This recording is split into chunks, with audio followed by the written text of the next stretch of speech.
inside perspective from how stroke plays a role on the family dynamics. He was young at the time. He was only 5 years old when my stroke happened. So he's going to give his perspective on how everything went down. And so without further ado, we're going to go ahead and introduce Ben. Here he is. Hey, Ben, what's up? Hey, everybody. How's it going? Can you hear me? Yeah. Thanks for having me on. I appreciate it. No problem. What's up, man? How's it going? Here? Good. Yeah. Some crazy times we got going on right now, but it's good. That's a nice shirt, dude. I appreciate it. I love it. Yeah. Love the color too. Digging it. My color. Yeah, that's your color. Yeah. Your color, rocking it. So why don't you go ahead and start off by introducing yourself to the community. Okay. Like Mark said, my name is Ben. I work in law enforcement in San Diego. 28 years old, married, and that's it. That's pretty much me. There you go. So with that being said, let's go ahead and jump into the interview, shall we? It's awesome. Everything's all jacked up again. All right. So as you were growing up, did you view your brother as being disabled? I mean, I guess by the definition of the word, yeah, I did. That didn't mean though that like I treated you any differently or by any means thought any less of you or anything like that. But when you see your older brother, especially as young as I was, in a wheelchair or using crutches, wearing a helmet, a walker, that kind of thing, yeah, I'd be lying if I didn't say that, I obviously noticed those things, and I knew that, even at a young age, that something that was pretty devastating and, detrimental and everything else. But, that didn't change, like I said, how much I loved you or how much I, looked up to you and that kind of thing. So, no. So, what obstacles do you recall seeing your brother overcome? Obviously, you were super young, being only 5 years old at that time. So, obviously it was in stages, so from the best of your memory, what obstacles do you recall? And just as good as anybody else that my memory is pretty bad. But what I do remember, and honestly, I don't even know if it's like me actually remembering these things, or if it's just like my mind that's like formulated, what I think took place, looking at photographs and talking and all that stuff. But the first memory that I have is, I vaguely remember you being in the hospital, and then getting out of the hospital and kind of the whole physical therapy stage and everything else. But as far as like what obstacles I can like particularly point out, they'd have to be the ones that you've accomplished later on in life, being that just, despite your disability, being able to live a normal life, start a family, work, do everything else that that everybody else does, despite having your physical disabilities and that kind of thing. So those stick out to me the most. And even though it's maybe not like as dramatic as like, oh, you learning to walk again or something like that. I can't say Right. that I can remember that, but it Right. is, especially to me, being that, we all go through the same things that I remember you going through, graduating high school and, becoming the man that you are today. That's Yeah. something that I go through too. So I still look at that as, hey, this is somebody I can look at as a role model. And if you did it, given all the disadvantages that you were dealt with, then why can't the rest of us, There you go, man. I appreciate that. How did you feel having your brother? How did you feel having a brother that went through all of this, and did it change your childhood at all? Um, I mean, I guess it's hard to say because who would have known how my childhood may have been different had you not have Right. gone through these things. But I mean, I don't think it did. I really don't think it would have had that much of a difference on my childhood, especially like the really young years.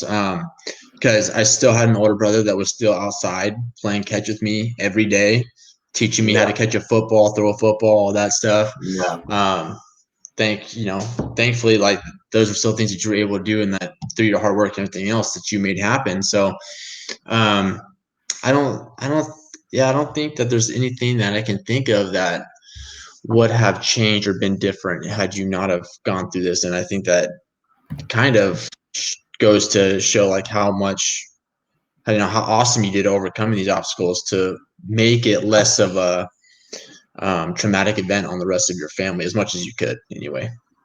Yeah, I definitely, I took, I never saw myself as, being disabled. So I think, Mm-hmm. That had a lot to, do with, a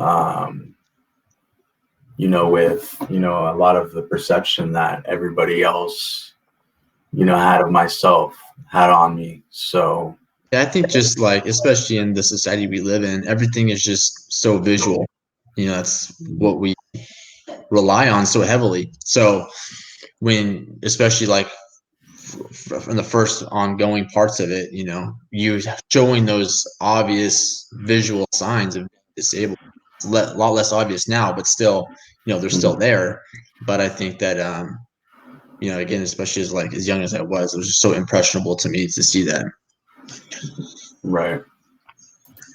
Now, so what caught my attention was, you noticed as growing up, like me going through and, accomplishing things later in life.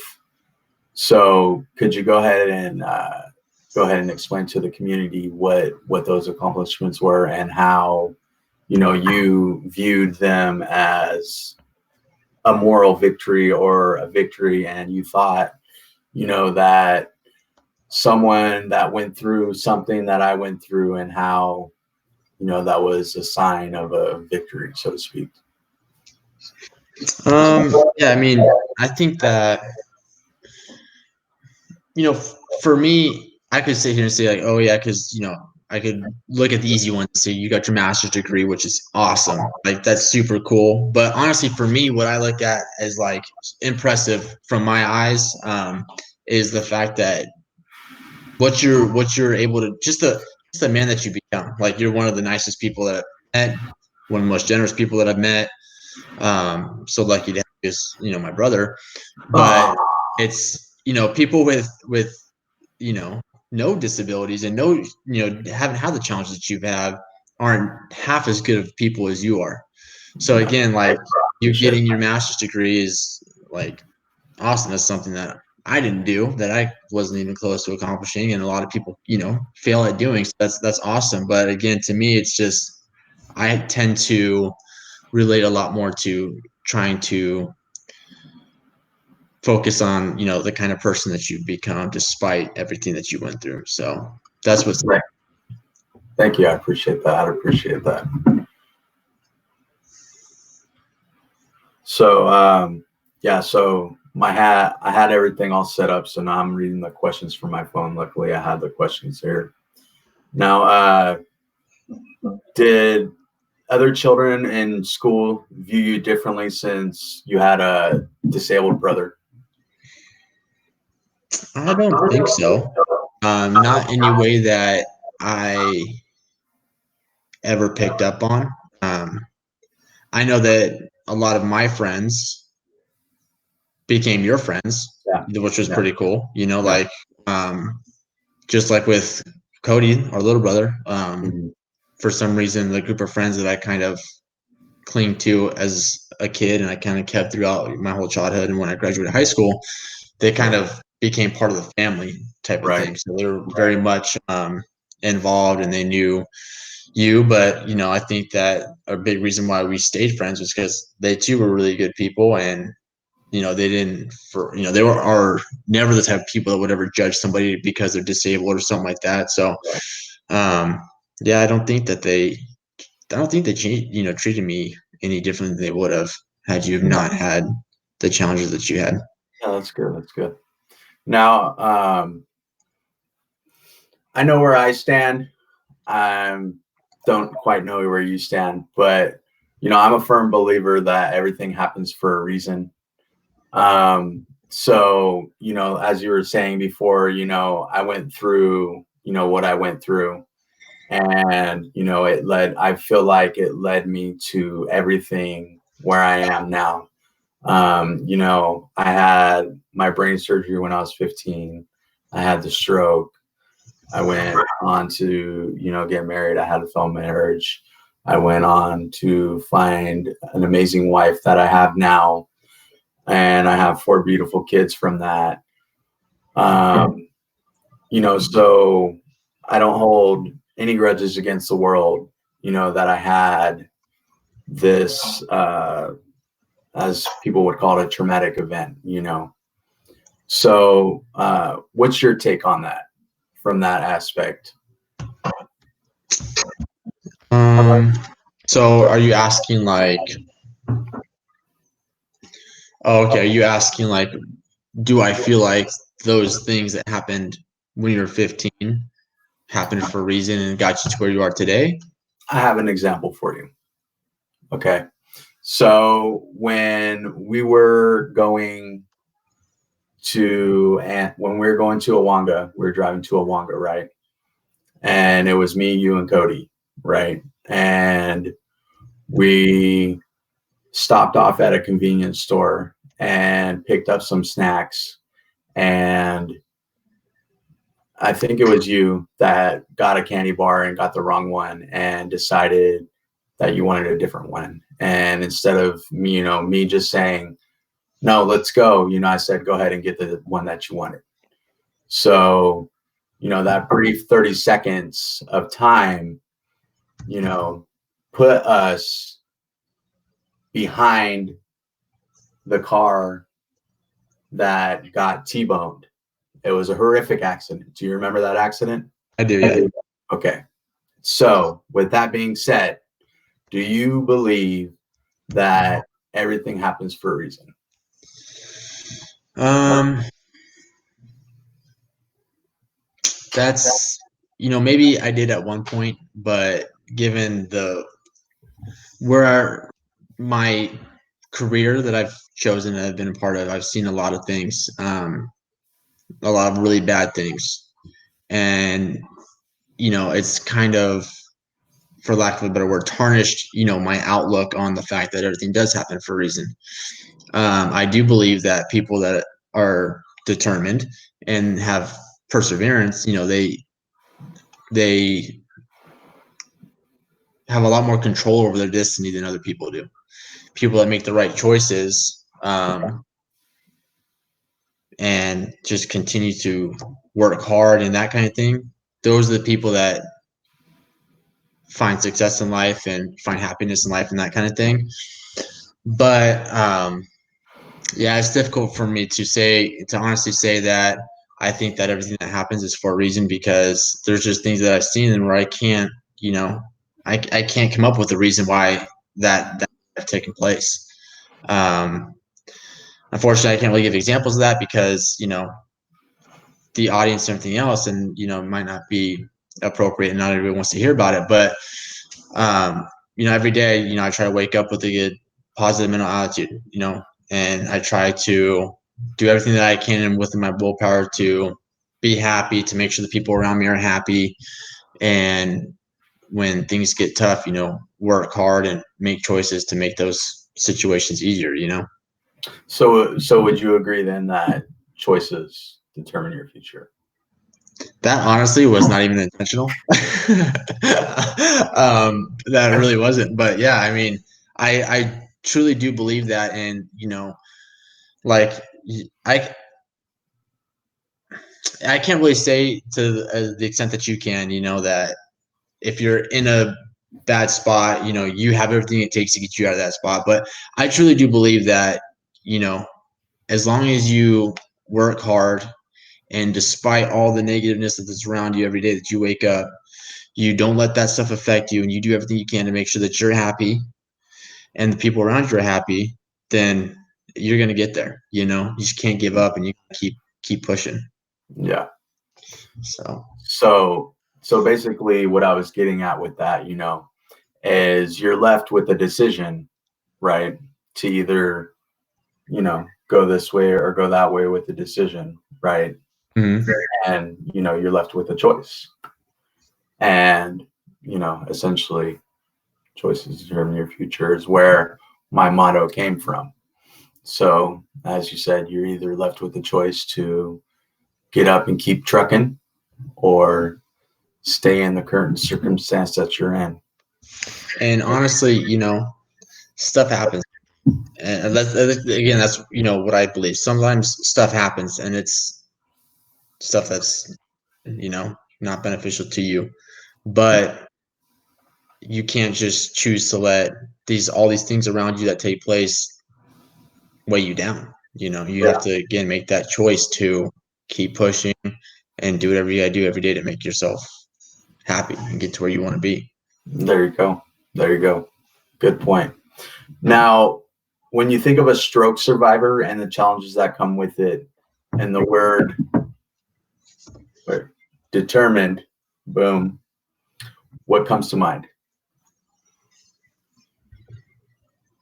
You. Oh, watch out, watch out. Nice shout out. I mean, I'm one of the people that have been affected greatly by someone that's sustained a stroke, being that I'm your little brother. So that's obviously going to be the first thing that comes to my mind when I hear those words come together. And it's been a huge inspiration in my life to have you as my older brother, and to I've been through a lot, and I feel like I've accomplished some things in my life too. And when things have gotten difficult, you are definitely one of those things that I think of that keeps me going. And if somebody with all the things that you've been through and all the challenges that you've been dealt with in your life, if you can do it, then people like me have really no excuse. We just got to make it happen, and we have to have the discipline to do it. It's funny that you say something like that, because my friend that I have, George, who lives in Australia, we were talking about it this morning, about the coronavirus that's going on, and and how people are complaining, about being in their house and being confined and whatnot. And we've been through a stroke and whatnot, and we've been through this and that, and or they're complaining, that they got hurt and stuff like that. And we're just kind of like, making fun of it a little bit, making light of the situation a little bit, like, this is nothing, we had a stroke, we can get through it, Yeah, I feel like a lot of people, it's all relative, you know what I mean? It's like, if this to you is like child's play because you've done and been through a lot worse, but for other people, this is, what I mean? This is like, oh my God, like this is their occasion that they need to rise to. For sure. Where your occasion was on a whole nother level.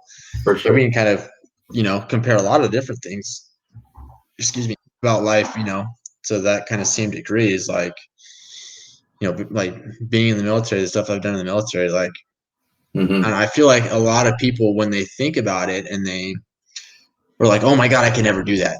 Right. Really, it's like, if you put yourself in that position, you'll be amazed at what, the normal person can accomplish. And, that I think we all have it in us to rise to the occasion. Oh yeah, for sure. You just have to get out of your own way and do it, you know? Yeah. So I think this is one of those things. And Yeah. hopefully, When you said that, what came to my mind immediately was when you told me you had to go in the gas chamber for a little bit. yeah. And Yeah. again, most of us rise to the occasion, but people, they succumb to it and things go bad. So, Yeah. um, and a lot of people, they hear something like that, and it's just, even putting on a mask like that is would freak a lot of people out, because the claustrophobic aspect of it and everything else. Because that was probably one of the scariest parts for me in doing something like that, was not even the gas itself. It was just like the intensity of putting something like that on my face, Yeah. and it just like raises your anxiety, like just that in itself. And then added in the gas factor and everything else. Uh-huh. So yeah, it's a trip. Well, didn't they have to didn't you have to like breathe it in a little bit first at first or something like Well, that? what are we talking about? Are we talking about? I've been through a lot of gas chambers, Oh, okay. unfortunately, Okay. in my career choices. So to answer your question, in the Marine Corps, yes, they make you break the seal. If I remember correctly, it's been a while, but they definitely make you break the seal. I think you can get away with holding your breath. You just have to be able to clear the mask. So what happens is you break the seal, and then you let the seal kind of realign or seal around your face again, and then to clear the mask, to get rid of the gas that's now in the mask that you're about to breathe in, if you so choose, you have to just exhale all that you can while holding the thing shut, and it kind of like burps it out of the sides, and then it like Yeah. all gets out of there, and now you have the clean air in there again. Right. So So you basically hope that you get all the gas out. yeah. One time, a funny story. My last time going through it, now I feel like I'm like a professional, right? So it's to the point where like I'm almost complacent at going in, and I go and this is a scenario, what we had to do was we had to remove the gas mask, basically like peel it off, and you had to yell this motto, this saying thing, and then put it back on. And so the trick is you just hold your breath. You walk in, you hold your breath, then you take it off, say what you have to say, put it back on before you inhale again. And then with whatever you got left, breathe it out so you clear the mask, and then you're good and you succeed or whatever, right? So I'm thinking easy, I've done this a few times, easy enough. And I completely bombed it. I took the mask off and then inhaled to hold my breath. So I literally just, it was like the dumbest thing ever. Like I completely Uh, bombed it, and I was in a world of hurt. And you're still got to say it. So now I'm like, I just inhaled all this gas. I got to still say this motto, or I'm not getting out of this gas chamber. right. So I'm like, just losing it. My chest feels like it's gonna explode as I'm like trying to get it out, and then finally get it out, and they say, okay, go ahead, and then you have to like kind of walk through the trail real quick to get out of the other end of the gas house. And I'm like running, I'm like trying to push people out of the way, trying to get through. It's That's good stuff right there. Good stuff. Good stuff. All right. So, can you explain to the community how important it is to set goals, stay focused on those goals, and to never give up?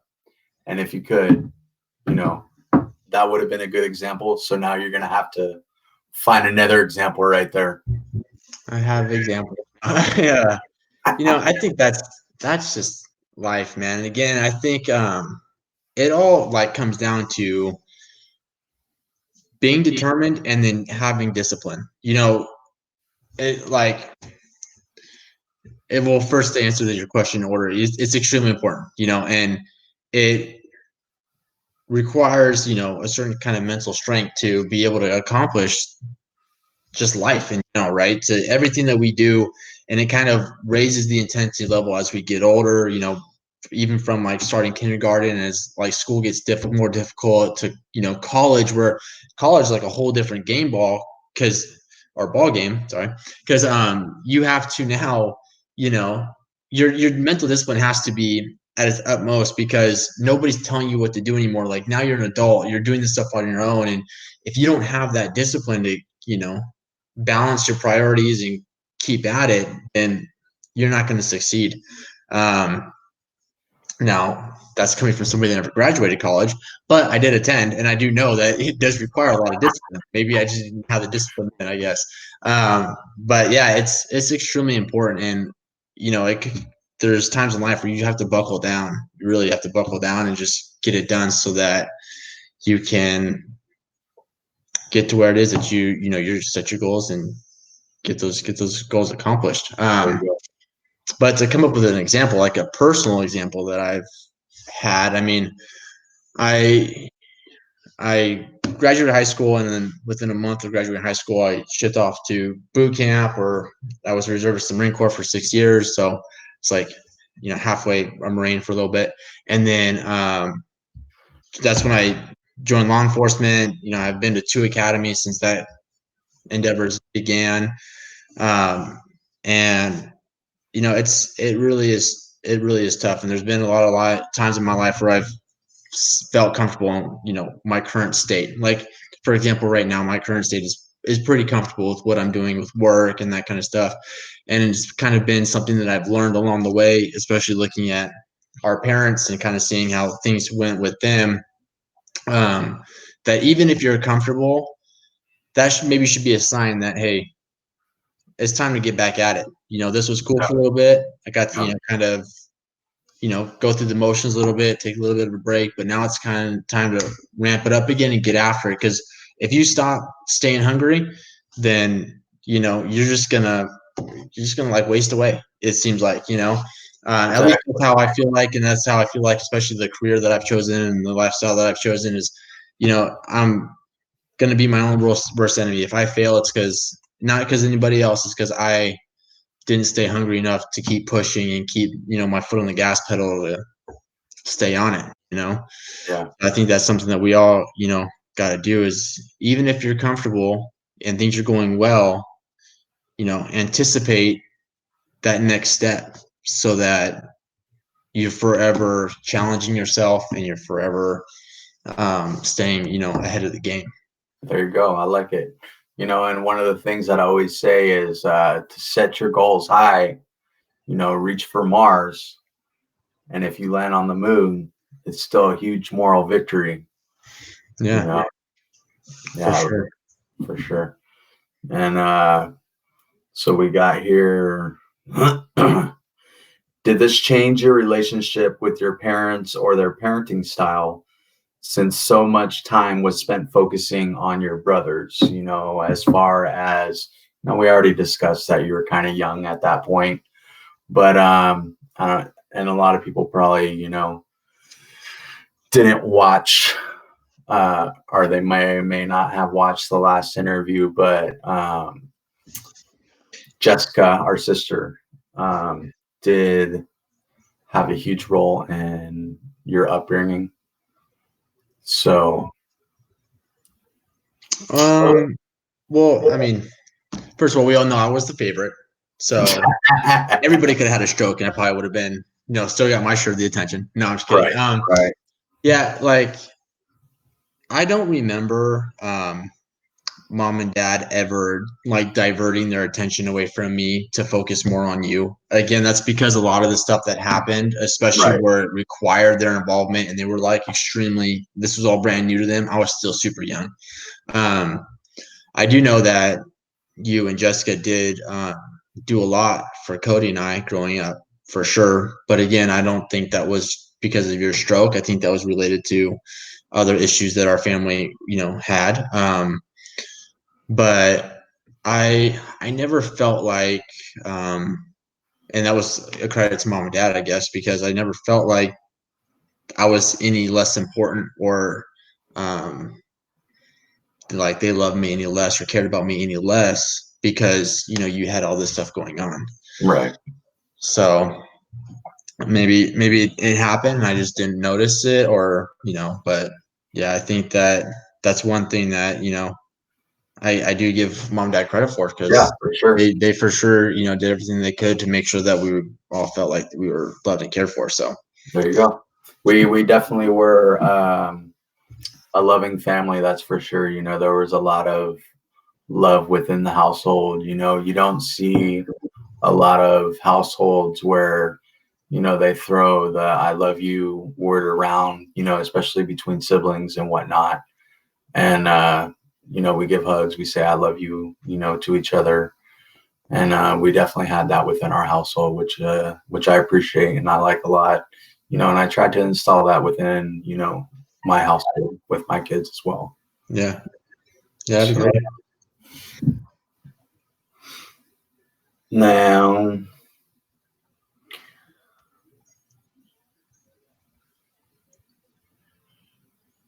so I mean, we kind of already talked about this, and I kind of just touched on it as well. So with everything that happened, you know, the surgery, um, you know, Jessica, our sister, you know, being a huge part in, you know, you guys growing up, you and Cody growing up, do you feel like this brought you guys, as far as you and Cody and myself, together, stronger bond during the childhood, teenage years, and adulthood, closer? Um, as a result of what you went through? Just in Well, general. I think I mean I feel like most people that that know our family would all kind of agree that we're all, us four are really close. Yeah. Especially growing up, like we were all super super super close. I feel like, and that is a an awesome silver lining to everything that we went through as kids and everything else. Because we always were able to rely on each other, and you know you and Jessica, I think, really instilled that in the four of us, especially because you guys really stepped up to the plate and took care of Cody and I. And when you guys were kind of getting older and starting your own lives and that kind of thing, I feel like um, I did what I could to kind of take care of Cody. And, you know, Cody and I were, super, super close. So it was just kind of like this thing that we did for each other. We understood that, we needed each other. And Yeah. I think all four of us would agree that if we didn't have each other, who knows where we would end up? Because I don't think Oh that yeah. we would nearly be the kind of people that we are today, Yeah. um, had we not had each other to hold each other accountable and, take care of each other and be there for each other and that kind of thing. So that's one thing that I'm super grateful for, is how close in our relationships amongst the four of us. 100%. Virtual hug, bro. Virtual hug. So, do you have any closing words of inspiration for the community? Um, I mean, I'm not one to sit here and say that, I'm any better than anybody else, or I know anything more than anybody else does. But like we kind of been talking about, every day you have choices that you can make. And even I need to be reminded of that sometimes. And those choices will determine not just what happens in the next 10, 15 minutes, but it starts to set a pattern for your entire life. So every single choice that you make needs to be one positive and one that's, keeps you on the right path to get you to where you want to go. And other than that, that's pretty much it. Everybody's, practice your social distancing, stay home, There be you go. safe, be healthy. So There you go.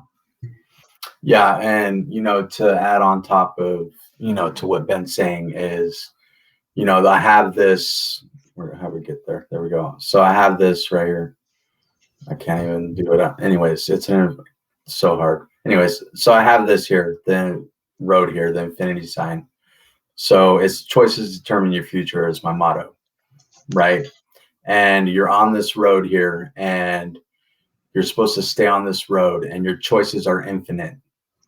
And you continue to keep your goal, your eyes on your goals, And as long as you're continuing to keep your eyes on the goals, your the things that come in your path are only hurdles, because you're focusing on your goals and you're jumping over those hurdles and not making them brick walls.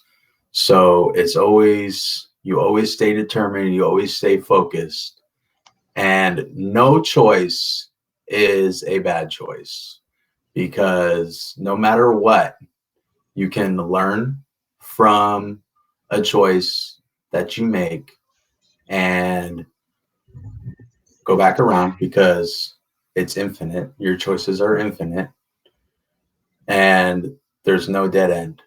So you can learn from a choice that you make and keep on trucking. Don't give up. Never give up, as Ben has already said multiple times. You never give up.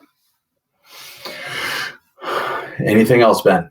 That's all I got, man. Again, thanks for having me on. I appreciate it. Pretty cool. I'm gonna conclude this with the prayer, all right? All right. All right. Dear Heavenly Father, thank you for giving me this time to spend with my brother and share his words with the community. And we hope that you continue to bless the community, and we hope that they gain some sort of perspective through the words shared through this video. And we ask that you continue to watch over the community in these trying times. And in Jesus' name we pray. Amen. Amen. Bye, guys. Thank you for watching. Bye, guys. Thank you so much for watching. Hope you liked it. Take care.